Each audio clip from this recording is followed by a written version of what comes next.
अस्सलाम वालेकुम दोस्तों, जॉली हाजिम हाजिर है फिर एक नई वीडियो के साथ। दोस्तों आज मैं आपके लिए बहुत ही ज़बरदस्त किस्म के किचन टिप होम टिप लेकर आया हूँ। दोस्तों अक्सर ये होता है कि जब हम घर में दही जमाते तो जल्दी नहीं जमता, तो इस जो प्रॉब्लम को दूर करने के लिए, दही को जल्दी जमाने के लिए आपने दूध जब नीम गर्म करें ना, तो उसमें आपने जाग लगा के उसके अंदर थोड़ा सा आपने 1/4 या 1/4 टीस्पून के करीब बेकिंग पाउडर या बेकिंग सोडा आपने शामिल करना है और 1 टेबल स्पून चीनी शामिल करके अच्छे तरीके से मिक्स करके आपने रख देना। आपका दही जो है बहुत कम टाइम के अंदर बहुत अच्छा जो है दही जम जाएगा।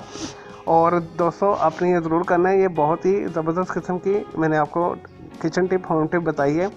तो मेरे इस वीडियो को लाइक कीजिएगा, शेयर कीजिएगा। मेरा दूसरा चैनल ग्राफिक्स एंड आर्ट्स का कलर क्लाउड के नाम से, उसे भी आप सब्सक्राइब कर लें।